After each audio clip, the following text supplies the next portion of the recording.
The phone buzzed in my hand as my rideshare pulled off I-35, still 20 minutes from home. It was a text from my husband. 4 words. "Don't bother coming back." I read it twice, then I looked out the window at the dark Texas sky and smiled. Before I continue, let me tell you what I do for a living. I'm a cybersecurity incident response specialist. For 9 years, I've been the person corporations call when they've been hacked, defrauded, or systematically hollowed out from the inside. I trace digital footprints for a living. I follow money through encrypted servers, shell corporations nested inside other shell corporations, and offshore accounts that were never supposed to be found. I have worked with the FBI, the SEC, and the DOJ. I have handed federal prosecutors airtight cases on a silver platter more times than I can count. My husband, Troy, called me a data nerd. He said it with a particular curl of the lip that was supposed to feel affectionate but always landed like a small, deliberate cut. He told dinner party guests that his wife played with computers for big companies when clients called, his voice just slightly warm enough that no one could say he was being dismissive. He bragged about his own career: private wealth management, Wharton-trained, an exclusive client roster, a track record of returns that made people lean forward in their chairs. He was smooth, he knew how to fill a room. What he didn't know was that 2 years ago I found his files. It was a Tuesday night in March. He had left himself logged into our shared cloud drive, the one we used for tax returns and renovation quotes. I was looking for the warranty on our dishwasher. Instead, I found a folder mislabeled as 2019 Tax Archive. Inside were spreadsheets I recognized immediately. Not because I had seen his work before, he had always been careful to keep his professional files private. I recognized the format because I had seen it in a client case 6 months earlier, when I had been hired to investigate a CFO who had been running a Ponzi scheme for 3 years. The column headers. The way outflows were labeled as portfolio rebalancing. The offshore routing through 2 LLCs in the Cayman Islands before funds re-entered a domestic account. It was textbook. It was also the most frightening thing I had ever seen on a screen, because the name at the top of the spreadsheet belonged to the man asleep upstairs in our bed. I closed the laptop, I went to bed, I did not say a single word to my husband. The next morning I called Amara. Amara and I met in graduate school. She was getting her JD while I finished my master's in information security. We stayed close. She went on to the Department of Justice's Financial Crimes Division and worked her way up to senior federal prosecutor. Troy always dismissed her as that government lawyer with an air of someone mentioning a minor league team. He thought government salaries meant limited imagination. He never took her seriously once in 6 years. That was his first critical mistake. I laid everything out. Amara listened without interrupting. When I finished, there was a long pause on the line. "How long do you need?" she asked. 6 months, I said. "Take 8, do it right." I did. For 8 months, I went to work every morning, came home, made dinner, sat across from my husband at the kitchen table, and smiled. I asked about his day. I attended his clients' charity galas in the dress he picked out. I let him hand me a prepaid card for household expenses and explain with great patience that it was just easier this way while he controlled every other dollar moving through our joint accounts. I let him believe I was exactly who he needed me to be. A quiet, competent, slightly underestimated wife who was fortunate to share a life with someone of his vision.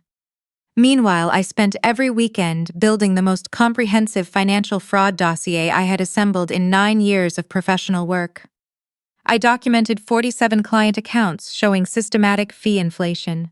I traced $2.3 million from elderly client portfolios through 2 shell companies to a personal account Troy held under a variation of his middle name. I pulled the thread on my mother-in-law, who ran what she called a ladies' investment club at the River Oaks Country Club, and fed her son a steady stream of new clients who trusted her implicitly. I found 11 women over 60 who had handed Troy their retirement savings on the strength of her warm personal recommendations. I handed Amara the completed package 14 weeks before he texted me from my own driveway. I had known the moment was coming.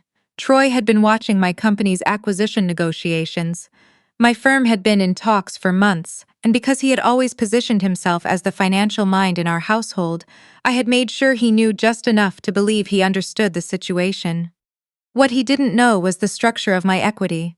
My shares had been held in a vesting trust I established 6 months before we got married. Premarital asset, clearly documented. completely untouchable by any divorce proceeding in the state of Texas. He thought he was divorcing me at the perfect moment, just before a life-changing payout. He had calculated his share of a number I had very deliberately allowed him to see.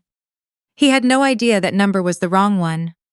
The rideshare stopped at the end of the driveway. I picked up my carry-on, thanked the driver, and walked toward the house. My husband was standing on the front porch with his arms crossed over his chest. Beside him stood my mother-in-law in a white linen blazer, a designer bag hooked over one arm, looking at me the way you look at a tenant who is 3 months past due. 3 cardboard boxes sat on the welcome mat next to her son's feet. "I had your things packed," my husband said. His voice was steady, measured, the voice he used when he was performing for an audience, even when the audience was only his mother. "I changed the locks this morning. The car is leased under my name, so I've arranged for it to be picked up tomorrow. I've already spoken to my attorney. The divorce filing is done." My mother-in-law adjusted the clasp on her bag. "We were very patient with this marriage," she said. "Troy deserves a life that matches his potential. You've always been a ceiling for him, not a floor." She tilted her head slightly. "I think somewhere inside you know that." I set my carry-on down on the driveway. I looked at the boxes, I looked at my husband's face, the practiced calm of a man who had rehearsed this scene and was proud of how he was landing it. I looked at my mother-in-law's manicured composure. And I laughed, a real one, the kind that comes from deep in your chest when something strikes you as genuinely, profoundly absurd. My husband's composure frayed around the edges. What could possibly be funny right now? "Nothing," I said, which wasn't entirely true, everything which was closer. "You have nothing here," he said, his voice sharpening. "I've been managing our finances for 6 years. There's nothing in the joint accounts because I've been building a portfolio, one you never bothered to understand because you were too busy being the hero at some corporation that was about to hand you a check and forget you existed. You have a car you can't keep, a house you cannot afford alone, and boxes of your clothes on the welcome mat." He took one step forward. "You should be crying right now." I reached into my tote bag, not for legal documents, not yet. I pulled out my phone, opened a folder, and held the screen out toward him. "Do you recognize this?" I asked. He squinted at it. The color shifted slightly beneath his tan. It was a screenshot of the mislabeled folder, the same spreadsheets I had found on a Tuesday night in March 2 years ago. "Where did you get that?" he said quietly, no longer a performance. "You forgot to log out of our shared drive," I said. "The dishwasher warranty is in a different folder, by the way." My mother-in-law stepped forward. "Whatever she thinks she found, it can be explained with context." "The house is not in your name," I said to my husband. That stopped him. "We bought this house together." "We discussed buying this house together," I said, "but when the title transferred, I had already established a single-member LLC for asset protection, something I'd learned from a client case the previous year. The deed is held by that LLC. You are not a member. You never were. Your attorney is going to find that out this morning if he hasn't already.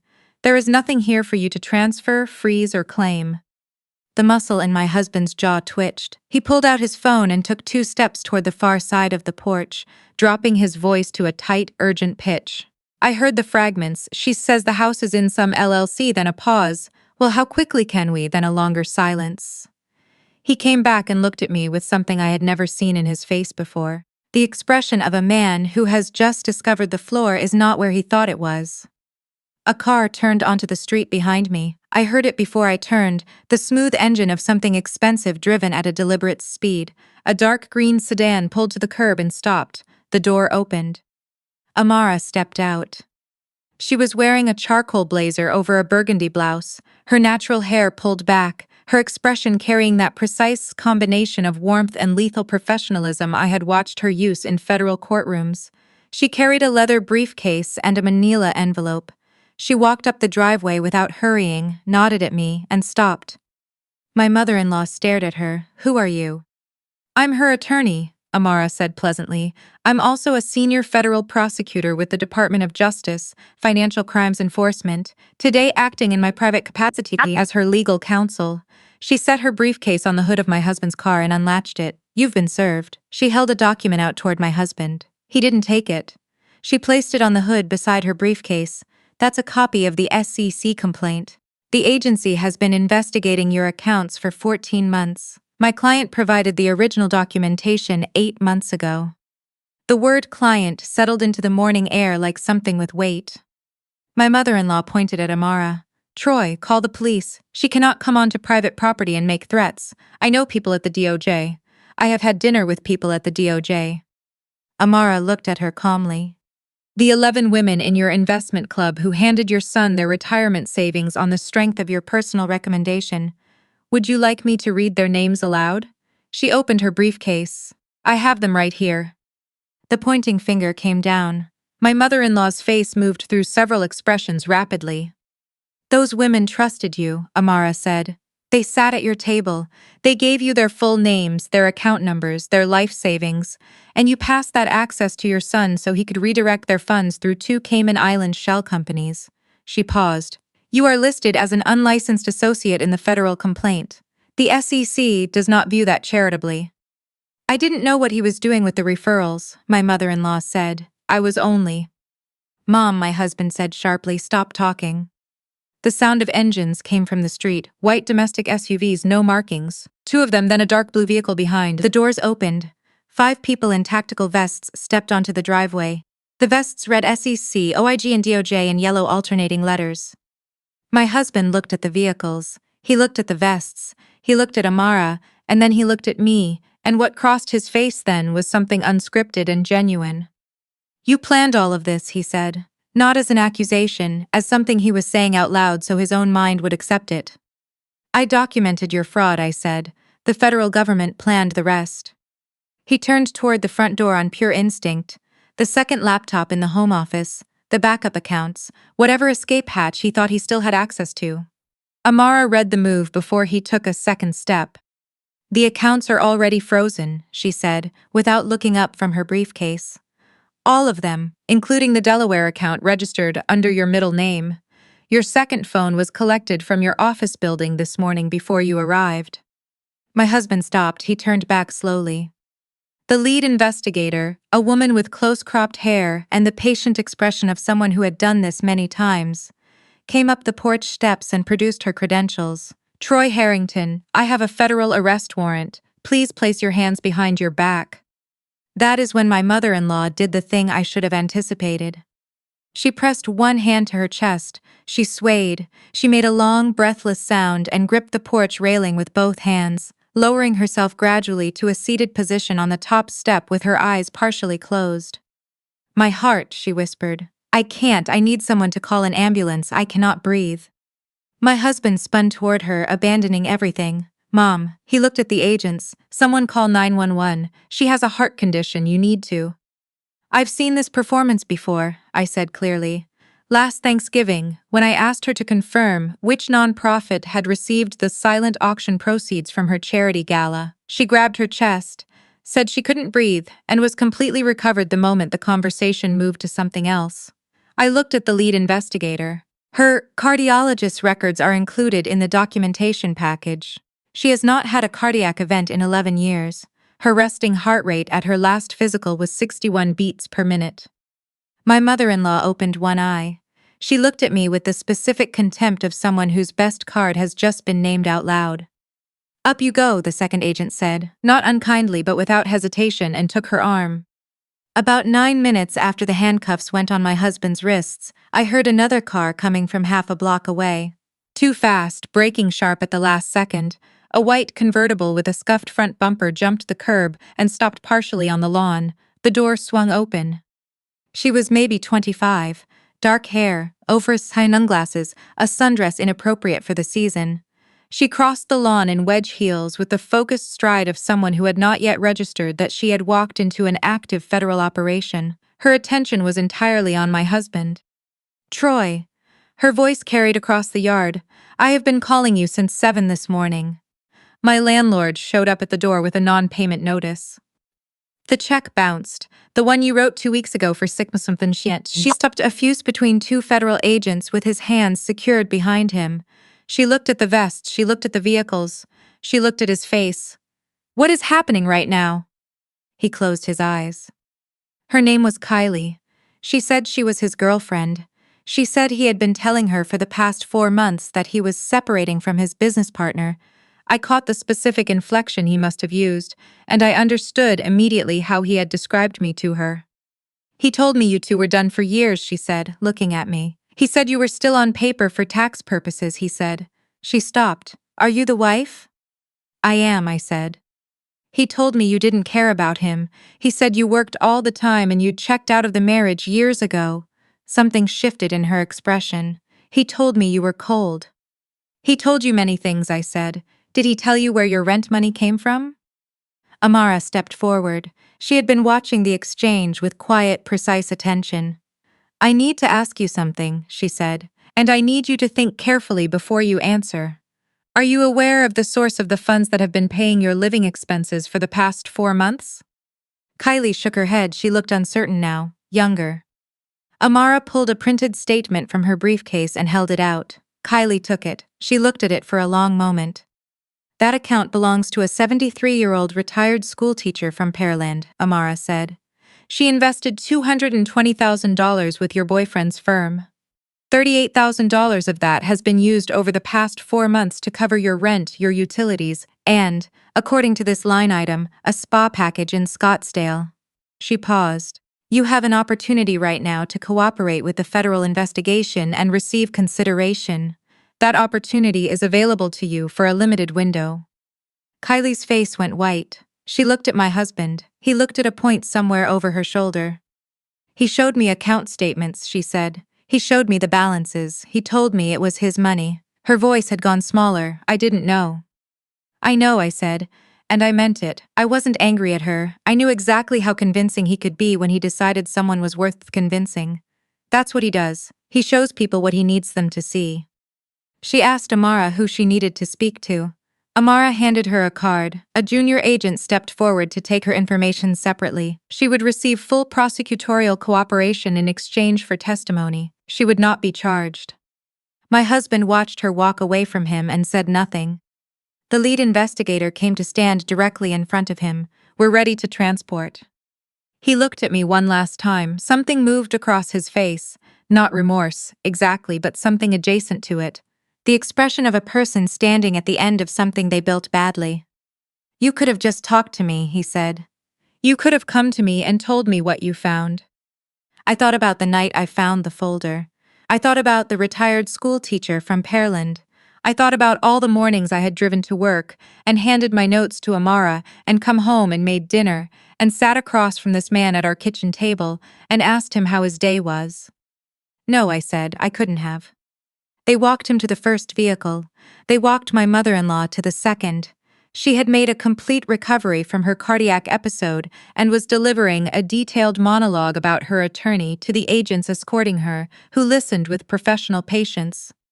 There was one last thing. I had held it back deliberately, not out of cruelty, but because it was a matter of record and it needed to be said out loud while it could still be heard. Your Wharton MBA, I said, loud enough to reach the open car window. I pulled the transcript. His head came up. You enrolled in September 2004. You withdrew in December of that year after 1 semester. You never completed the degree. I let that settle. The diploma in your office was purchased from a document printing service in 2011. I found the order confirmation in a deleted email folder on a backup server you stopped monitoring 3 years ago. I looked at him evenly. Every client you have ever acquired was acquired on the strength of credentials you fabricated. That adds wire fraud to the securities violations. I thought you should know that I know. The window went up. The federal convoy moved down the street.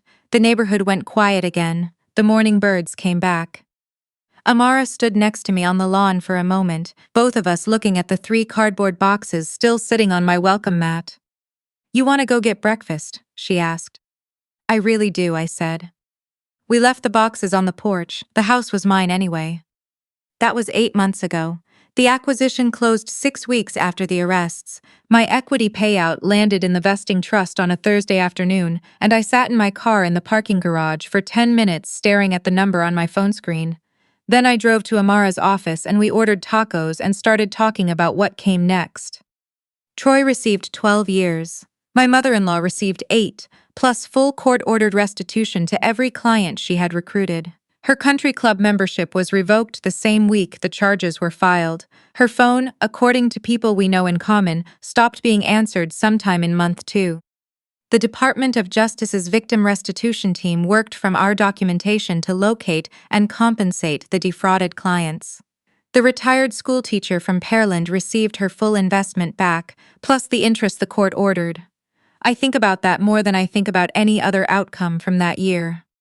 Amara and I opened our firm 3 months ago. We called it Meridian Digital Forensics. We specialize in financial abuse investigations, marital asset tracing, and digital evidence documentation, specifically for people who are too close to the situation to see it clearly, or who have been told for so long that they're too emotional or too unsophisticated to understand what is being done to them. I know that particular lie very well. I know exactly how it sounds and how it feels and precisely how long it can make you doubt yourself if you let it. I'm sitting at my desk right now, the one in my actual office, in the building I lease under my own name, looking at an intake form a new client submitted this morning. Her husband is a financial advisor. She says he manages all their accounts and she doesn't have access to most of them. She says she found something on his laptop 3 weeks ago and doesn't know what to do with it. She says she feels foolish for not understanding her own finances better. I hit reply. I know exactly what you found, I wrote, and I know exactly what to do with it. Let's talk.